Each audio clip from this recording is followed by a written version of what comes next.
Supercrack Estrella presenta la primera ciudad en la Antártida y la planta que nos hará inmortal. Pronto la élite empezará a crear un nuevo mundo en la Antártida, como ya ocurrió en América. En la Antártida está la clave de la inmortalidad gracias a una planta que crece allí. Por esta razón, cuando llegue el momento de partir hacia allí, solo no podrán hacer los elegidos de la élite.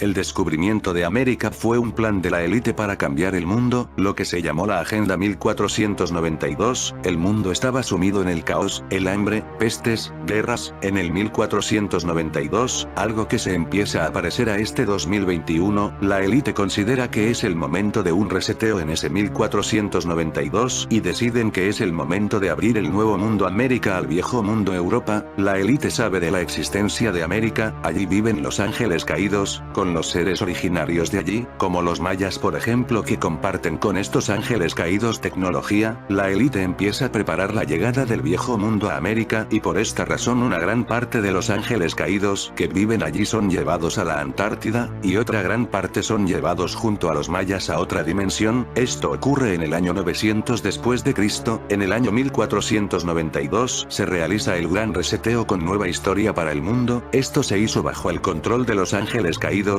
que controlaron a los navíos de Colón desde el cielo y el mar. La élite ya conocía de la existencia de América y de los ángeles caídos desde siglos atrás. Como conocen estos momentos de la existencia de la presencia de los ángeles caídos en la Antártida y del muro que nos separa de otra realidad? El viaje a América de Colón se realizó con el papa llamado el vampiro, que se dice que era el padre de Colón. El mundo empezaba a tener su primer gran reseto después de lo del diluvio. El próximo reseteo de este nivel será cuando se empiece a colonizar la Antártida con población y grandes ciudades allí, algo que está ya ocurriendo en secreto, pero la élite solo quieren que allí puedan ir los elegidos. A los viejos mundos solo nos quedará destrucción y caos. En el Festival de la Bestia del año 1449 se planificó la agenda que cambiaría el mundo, supondría un reseteo que marcaría un antes y un después en el mundo. En el castillo de Santo Estéfano tendría lugar el Festival de la Bestia al que el mismo Satanás acudió desde su otra dimensión del antimundo. Pese a que el Festival de la Bestia dura un año de duración, Satanás solo aparece el último día del año, el día 31 de diciembre del 1449. Una oleada de ovnis entran en Génova, y aterrizan el castillo. El mismo Satanás marca el final del festival, que se celebra cada 28 años.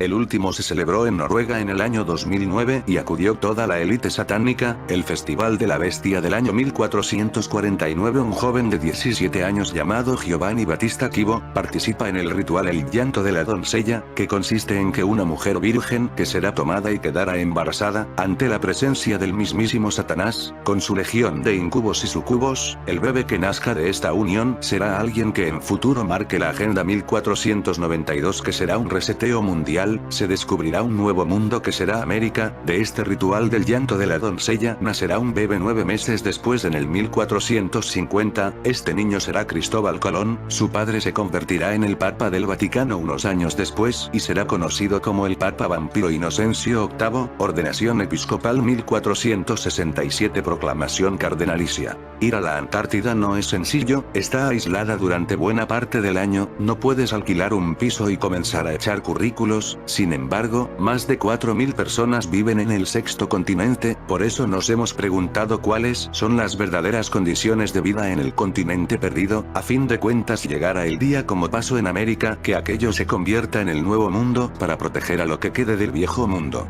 En la Antártida no hay, ni hubo nunca, población nativa. Se separó del resto de continentes mucho antes de que los seres humanos evolucionáramos y ha estado aislada desde hace más de 35 millones de años. Las condiciones climáticas, además, pusieron difícil eso de llegar allí hasta fechas recientes.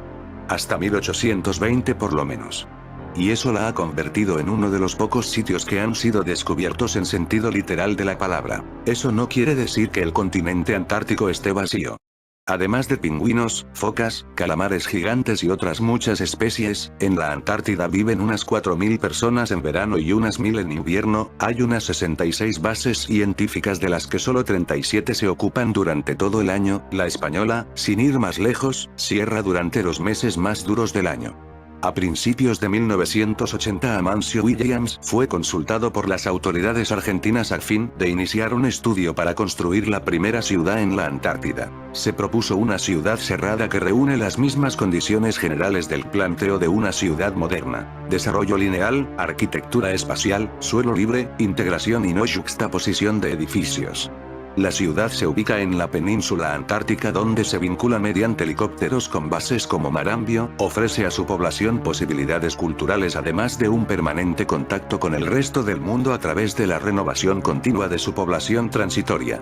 Se estima la población permanente en la mitad de la población que puede albergar la ciudad. Ella está formada en gran parte por matrimonios jóvenes con hijos pequeños, para quienes se estudió un nuevo tipo de departamento adaptable a diversas necesidades. El resto de la población, de carácter transitorio, está formada por turistas y participantes de convenciones. Ella dispone de un gran hotel, la ciudad contiene todos los servicios sociales necesarios, la circulación interna está asegurada en forma peatonal y simultáneamente por pequeños vehículos eléctricos para trasladar personas, equipajes y carga. También se realiza un traslado vertical en montacargas.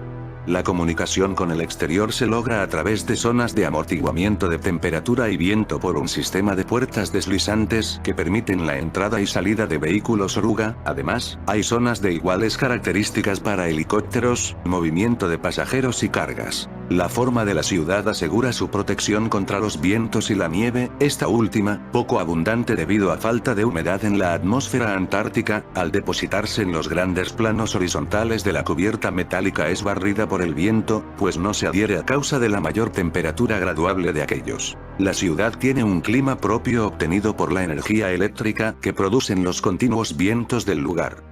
No está asentada directamente sobre el suelo antártico, por lo general de congelamiento permanente, permafrost, sino separado por una capa de agua potable de 2,40 de profundidad que se mantiene en una temperatura entre 10 y 12 grados por recirculación, previamente calentada y ozonizada. El agua limpia cumple así dos funciones. La primera, como colchón aislante de las bajas temperaturas del suelo. La segunda, como gran reserva de agua, dada la dificultad de derretir el hielo durante el invierno. La construcción está prevista en gran parte en materiales livianos e inoxidables.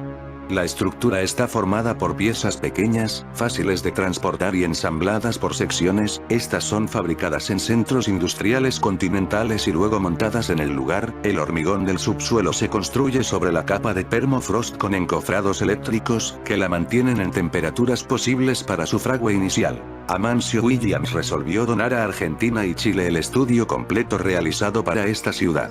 Estas serán las primeras ciudades para el inicio de un nuevo mundo, como ya ocurrió en el pasado con el descubrimiento de América. La élite se prepara para el gran reseteo, donde quedará un mundo en caos y la esperanza estará en la Antártida, el nuevo mundo que se está descongelando. Mares sagrados, vida salvaje, sensibilidad ambiental y naturaleza pura en su máxima expresión, es lo que puede encontrarse en la Antártida o continente antártico. Posee el tamaño de casi 2 veces Europa, y más de 2/3 del agua dulce del mundo se encuentran allí en forma de hielo. Si ésta se derritiera podría abastecer a todas las ciudades del mundo por 1 millón de años. La capa de hielo llega a tener 4.700 metros de espesor. La Antártida arroja al mar cerca de 4.000 millones de toneladas de hielo al año, en forma de icebergs. En el invierno, el océano austral se congela y el hielo puede cubrir hasta 19 millones de kilómetros 2, pero esta capa, que rara vez sobrepasa los 1,5 metros de espesor y está sujeto a los movimientos del mar. A pesar de tener mucho hielo, es uno de los lugares más secos del planeta. En el interior del continente llueve solo 140 milímetros al año, menos que en el desierto del Sahara. En medio del hielo hay microbolas de oxígeno que pueden contar la historia de la humanidad. A 10 metros de profundidad, se encuentran vestigios de la bomba atómica de Hiroshima. Es el último reducto de aire 100% puro del globo. La vegetación que se presenta en algunas zonas reducidas, es la tundra. ¿Cómo se vive? Vivir en la Antártida significa hacerlo en condiciones extremas. Hay vientos glaciales, mucha nieve y la temperatura sobrepasa los 40 grados en invierno. Existen grandes variaciones en la temperatura del aire. La media anual en una isla puede ser de 2,8 grados, y en el polo sur geográfico de menos 49,0 grados. Es el único continente del planeta que no tiene población nativa ni permanente. Sus habitantes temporales se cuentan entre 1.000 y 5.000. El primer ciudadano de la Antártida nació en 1978, y en la actualidad, cerca de 50 personas pasan el invierno en el Polo Sur. Pero está cambiando con el cambio climático, pronto se podrá vivir aquí. La Antártida no tiene gobierno ni población indígena y no pertenece a un país específico, pero hay 7 naciones que afirman tener soberanía sobre diferentes áreas del continente: Argentina, Australia, Chile, Francia, Noruega, Nueva Zelanda y el Reino Unido. Además, otros países tienen bases científicas en la Antártida. Por Europa: Alemania, Bulgaria, España, Finlandia, Francia, Italia, Noruega, Polonia, Reino Unido, Rumanía, Rusia, Suecia y Ucrania. Por América: Argentina, Brasil, Chile, Ecuador, Estados Unidos, Perú y Uruguay. Por Asia: China, Corea del Sur, India, Japón y Pakistán. Y por África: Sudáfrica. ¿Cuánto dura el día y la noche en la Antártida? En el verano, prácticamente no hay noches. En el Polo Sur geográfico el día dura 6 meses y la noche otros 6 meses. En las áreas cercanas al polo, el sol brilla entre noviembre y abril. En compensación, oscurece en mayo durante 6 meses consecutivos. Esto se debe a que el eje de rotación de la Tierra está inclinado con respecto al plano de la órbita del planeta alrededor del Sol, mientras en el círculo polar ártico el sol no se pone hasta 6 meses, en el círculo polar antártico es la noche que dura más tiempo. Con la rotación del planeta, el plano se invierte y pasa a ocurrir en el Polo Sur, mientras que la noche se prolonga en el norte. Al sur del círculo polar antártico hay al menos un día en que no se pone completamente el sol, solsticio de verano, y al menos una noche en que no sale completamente el sol, solsticio de invierno. En el invierno, a causa del congelamiento del mar, el continente cambia a un tamaño cercano al de África. En este período el hielo puede cubrir hasta 19 millones de kilómetros 2, pero esta capa rara vez sobrepasa los 1,5 metros de espesor y está sujeto a los movimientos del mar. Sigue siendo un océano desde el punto de vista geográfico y jurídico. La rica fauna del continente. Los habitantes más famosos del continente helado son los pingüinos, a ellos los acompañan otras aves, ballenas, focas, peces y crustáceos. Millones de animales viven en esa región al extremo sur del planeta, con condiciones adversas. La razón es la abundancia de comida, principalmente del krill, pequeño crustáceo considerado el plato principal de la Antártida. Durante el invierno, muchos animales migran hacia el norte y solo vuelven al final de la estación. No lo hacen debido al frío, sino por el congelamiento de la superficie del agua, que impide la búsqueda de alimentos provenientes del mar. El interior del continente es un gran desierto frío, donde solo algunos líquidos y raros musgos viven en las rocas, menos del 1% del área de la Antártida. En cambio, el uso de Internet suele estar muy controlado. Aunque cambia de estación en estación, lo cierto es que los smartphones no son un recurso muy utilizado. En primer lugar, porque la infraestructura es limitada y tienen preferencia de uso los proyectos científicos, y, en segundo, porque el ejército ejerce un control importante sobre la zona.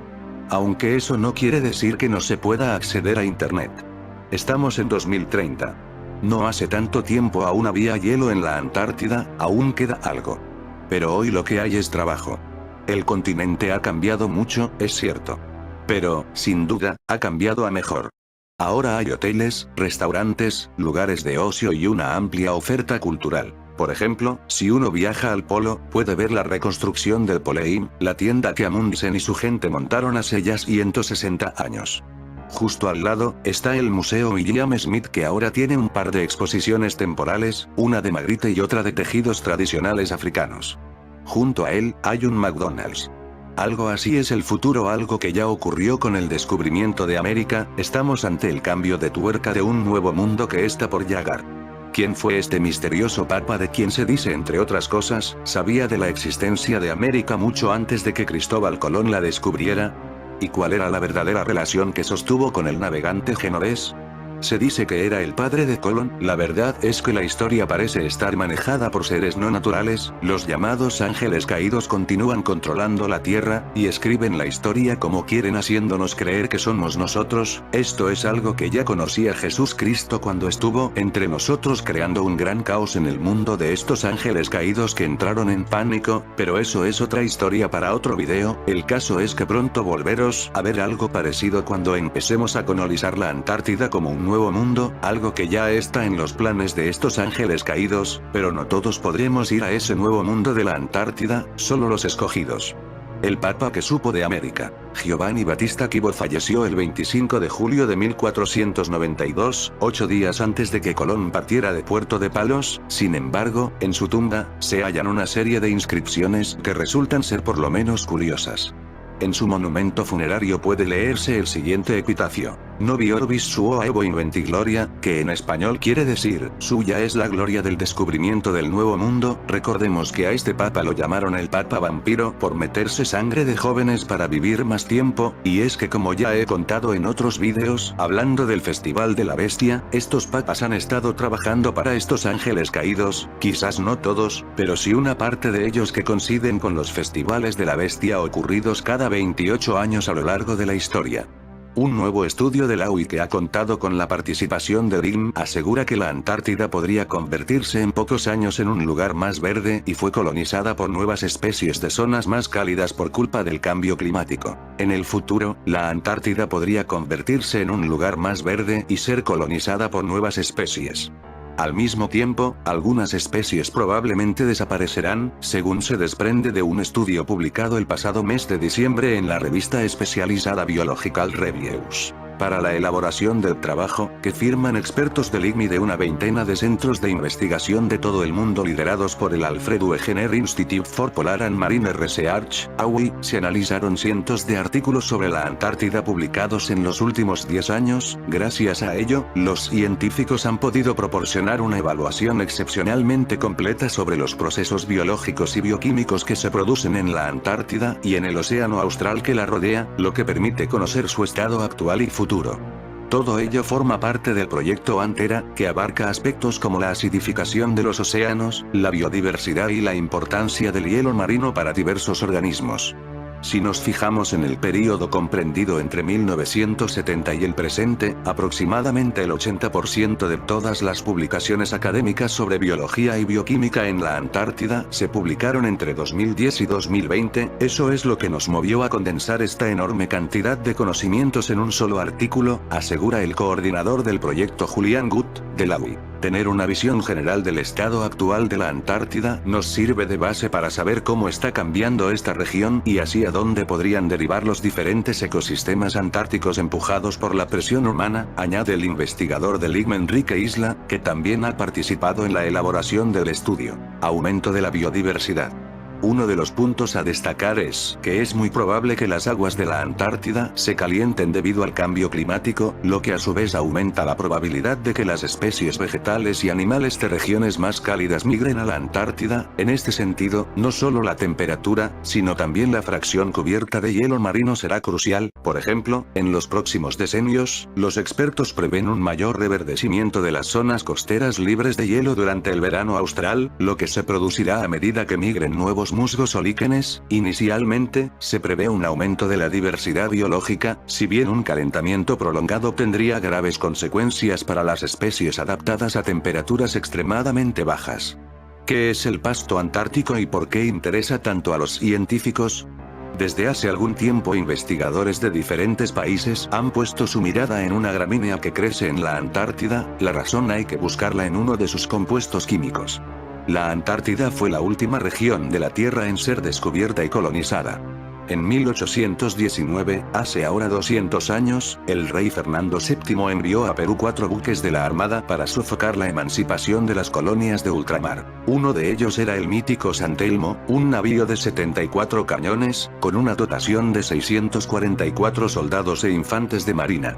En el estrecho de Drake se desató una descomunal tormenta que dejó herido de muerte al buque. La última vez que se avistó fue a 62 grados sur y 70 oeste, según el meridiano de Cádiz. Se encontraba frente a la Antártida.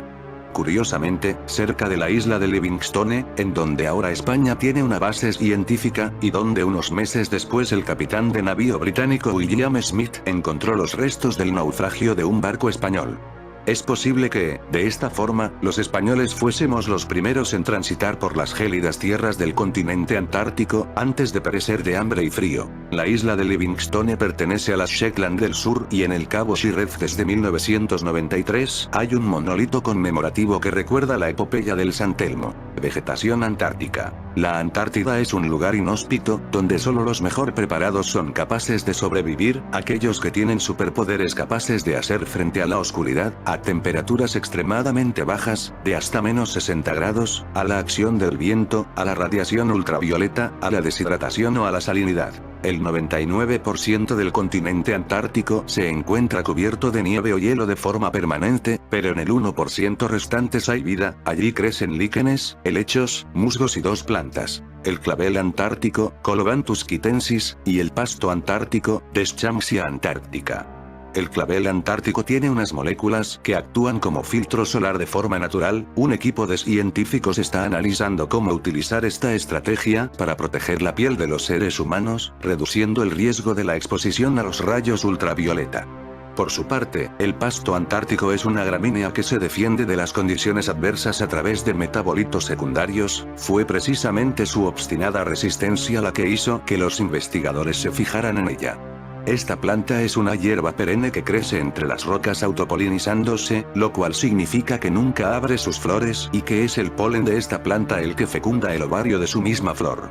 Para soportar la congelación del agua que hay en su interior sintetiza unas proteínas especiales conocidas como ATF que se unen a los márgenes de los cristales del hielo cuando empiezan a formarse. Un antitumoral antártico.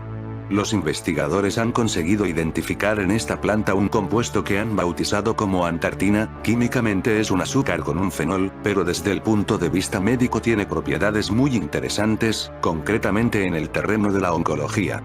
A nivel de laboratorio se ha comprobado que la antartina es capaz de hacer desaparecer el cáncer colorectal y las metástasis hepáticas hasta en un 30% de los casos, aumentando de esta forma la supervivencia y, lo que también es muy importante, sin lesionar las células sanas. Cuando se combina la antartina con la quimioterapia estándar que se administra a este tipo de tumores, la regresión neoplásica en los ratones se produce en el 100% de los casos. Todavía es más prometedor otra de las características de este compuesto, su capacidad para generar memoria inmune. Esto significa que cuando el animal es expuesto nuevamente a las células tumorales es capaz de eliminarlas, sin recibir una nueva dosis de antartina. En cierto modo esto podría ser una cura al envejecimiento. En fin amigos de Supercrack Estrella, si el video te gustó pulgar arriba,